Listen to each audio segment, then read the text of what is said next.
Hola, buenas. Soy Carlos Soria Rodríguez, investigador Ramón y Cajal y profesor en el área de Derecho Internacional Público y Relaciones Internacionales de la Universidad de Jaén. El tema que voy a tratar lleva por título El cambio climático y la gobernanza del océano global, el acuerdo BBNJ como instrumento integrador del derecho internacional.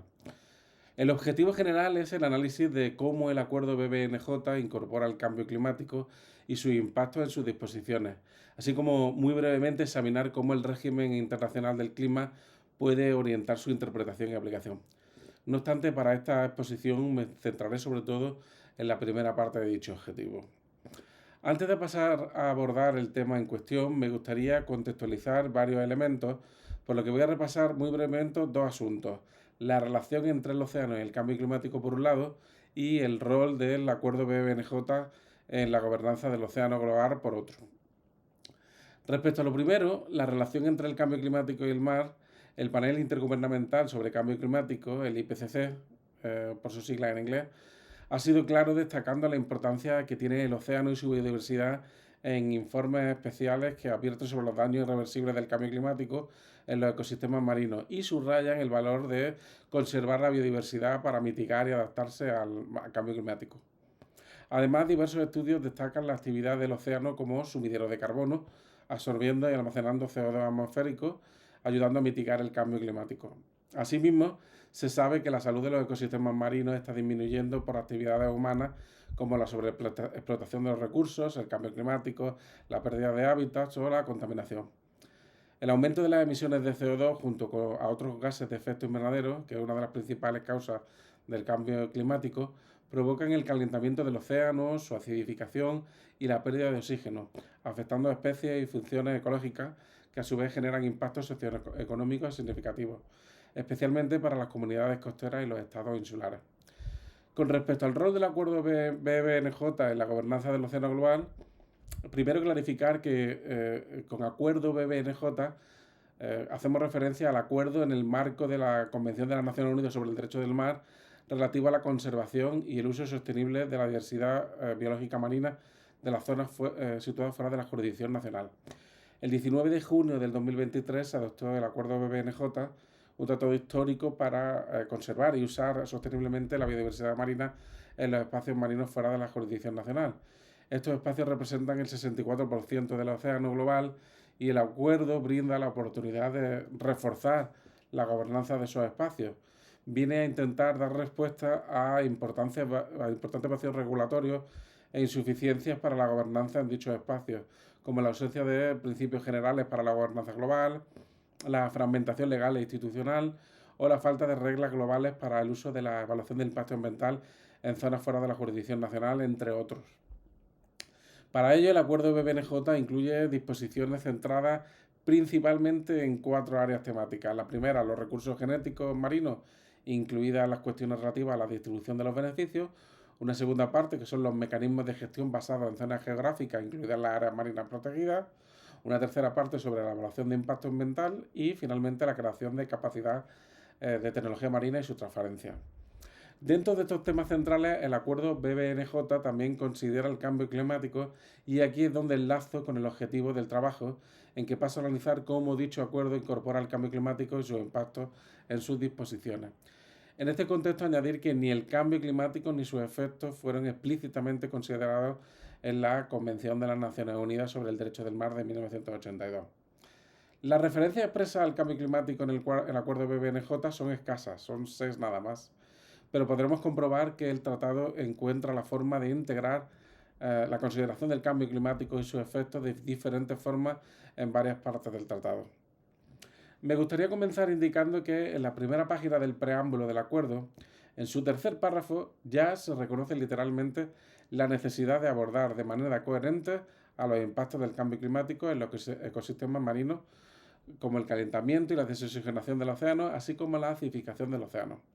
Siguiendo esta intención, se incluye al cambio climático y sus consecuencias, así como a la acidificación oceánica, dentro de la definición de impactos acumulativos en el artículo 1.6 del tratado. De acuerdo con ello, el cambio climático y sus efectos deben valorarse cuando se tengan en cuenta los impactos acumulativos de actividades que puedan tener efectos perjudiciales en los espacios marinos fuera de la jurisdicción nacional. Importante también que en el apartado de principios y enfoques generales del acuerdo se incorpora en el artículo 7H la necesidad de un enfoque que refuerce la resiliencia de los ecosistemas, incluso frente a los efectos adversos del cambio climático y la acidificación del océano, y que también mantenga la integridad de los ecosistemas. Ya en la parte 3 del acuerdo, que versa sobre las medidas como los mecanismos de gestión basadas en áreas, incluidas las áreas marinas protegidas, se tiene como uno de los objetivos el establecimiento de estos mecanismos para proteger, preservar, restaurar y mantener la diversidad biológica con miras a reforzar la resiliencia a factores de perturbación, incluidos el cambio climático y la acidificación oceánica, entre otros. Por tanto, estos mecanismos, incluido el desarrollo de áreas marinas protegidas, deben tener también como objetivo contribuir a mitigar los efectos del cambio climático. De hecho, el tratado establece en su anexo 1 criterios para determinar las áreas marinas protegidas, y en el apartado F de ese anexo se encuentra el criterio de la valoración de la vulnerabilidad al cambio climático y a la acidificación oceánica para establecer esas áreas. Comentar en este sentido que el establecimiento de redes de áreas marinas protegidas puede jugar un rol importante en la adaptación y la mitigación del cambio climático. Si seguimos analizando el acuerdo, en la parte 4 se incluye un marco legal sobre la evaluación del impacto ambiental, en la que dos de los objetivos son los siguientes. Primero, asegurar que las actividades comprendidas en la presente parte se evalúen y realicen con mira a prevenir, mitigar y gestionar impactos adversos significativos a fin de proteger y preservar el medio marino, y una segunda, apoyar a que se tengan en cuenta los impactos acumulativos y los impactos en las zonas situadas dentro de la jurisdicción nacional. De acuerdo con estos objetivos, los impactos relacionados con el cambio climático deberán también tenerse en cuenta en la evaluación de las actividades proyectadas en los espacios marinos fuera de la jurisdicción nacional. Además, esta interpretación puede ser respaldada por la reciente opinión consultiva emitida en 2024 por el Tribunal Internacional de Derecho del Mar, que establece que los Estados tienen la obligación de prevenir, reducir y controlar los efectos del cambio climático sobre el medio marino en virtud de la parte 12 dedicada a la protección del medio ambiente en la Convención de las Naciones Unidas sobre el Derecho del Mar. También podemos encontrar la consideración al cambio climático en relación a la transferencia de tecnología marina y los recursos genéticos marinos en el acuerdo BBNJ. No obstante, exploraré estas relaciones con más detenimiento en la aportación escrita.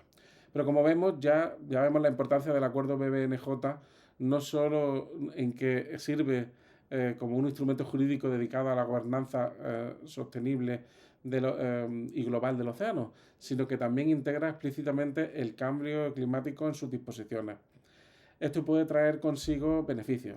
La integración del cambio climático en este tratado puede crear conexiones y sinergias con otros tratados, como entre la Convención Marco sobre Cambio Climático o la Convención sobre Diversidad Biológica. El propio acuerdo BBNJ requiere la conservación de la biodiversidad para mitigar el cambio climático, objetivos que comparte respectivamente con los anteriores tratados. Actualmente la gobernanza del cambio climático está fragmentada, y el acuerdo BBNJ puede erigirse como un instrumento en que puede reforzar esta gobernanza climática y la cooperación entre los regímenes del mar, los de medio ambiente y de clima, haciendo de puente entre ellos. No obstante, ya es posible vislumbrar una serie de desafíos técnicos, jurídicos y políticos que podrían dificultar la eficacia del acuerdo BBNJ en la lucha contra el cambio climático. En esta exposición oral me centraré brevemente en dos aspectos clave: la evaluación de impacto ambiental y los mecanismos de gestión basados en zonas geográficas. En cuanto a la evaluación de impacto ambiental prevista en el acuerdo BBNJ, aún queda por ver cómo se implementará el tratado en la práctica, cómo se evaluarán los impactos acumulativos, de qué manera se incorporará el cambio climático dentro de dichos impactos, o cómo se abordarán los distintos efectos derivados del cambio climático. Considerar estos factores es esencial para diseñar respuestas que sean coordinadas y efectivas. De forma similar, en relación con el establecimiento de áreas marinas protegidas en el marco del acuerdo BBNJ, será necesario prestar atención a diversos elementos, como los criterios utilizados para su designación, la consideración de los efectos del cambio climático en dicha designación, o la forma en que se equilibra la conservación de los espacios marinos con el desarrollo sostenible de actividades en el océano. Además, persiste la incertidumbre sobre cómo se coordinarán los diferentes regímenes, marcos e instituciones relevantes en la lucha contra el cambio climático en el mar. En este contexto puede resultar útil aprovechar las experiencias y enseñanzas ya acumuladas en el régimen internacional del clima, que pueden servir de guía para guiar la acción. En definitiva, y por sacar conclusiones, el acuerdo BBNJ representa un desarrollo importante del derecho internacional del mar y la consolidación de una gobernanza más coherente y sostenible del océano global. Aunque el cambio climático no es el eje central del tratado, queda claramente incorporado en diversas disposiciones que son clave, lo que permite considerarlo un instrumento con potencial para reforzar la integración entre los regímenes del clima, la biodiversidad y los océanos. La inclusión del cambio climático en temáticas como la evaluación de impacto ambiental o los mecanismos de gestión basados en zonas geográficas, como las áreas marinas protegidas, abre la puerta a respuestas más coordinadas y efectivas frente a los desafíos ecológicos y socioeconómicos que enfrentan los ecosistemas marinos. Además, este enfoque permite establecer sinergias con otros tratados internacionales, como había dicho anteriormente, con la Convención Marco sobre el Cambio Climático y el Convenio sobre Diversidad Biológica, contribuyendo así a una gobernanza ambiental más integrada. Sin embargo, para que esto ocurra, la efectividad de esta integración dependerá en gran medida de cómo se interpreten e implementen las disposiciones del tratado en la práctica. Persisten importantes desafíos técnicos, jurídicos y políticos, como la evaluación adecuada de los impactos acumulativos del cambio climático, el diseño de criterios robustos para las áreas marinas protegidas o la coordinación entre marcos institucionales que operan actualmente de forma fragmentada. Por ello, será crucial seguir profundizando en el diálogo entre los distintos regímenes internacionales, aprovechar las reacciones del régimen climático y fortalecer la cooperación multilateral. Solo así entiendo que el acuerdo BBNJ podrá cumplir plenamente su función como puente entre el derecho del mar y la lucha contra el cambio climático. Con este mensaje final termino mi presentación. Gracias por su atención y quedo pendiente de cualquier cuestión que formulen por el chat de la conferencia. Un saludo.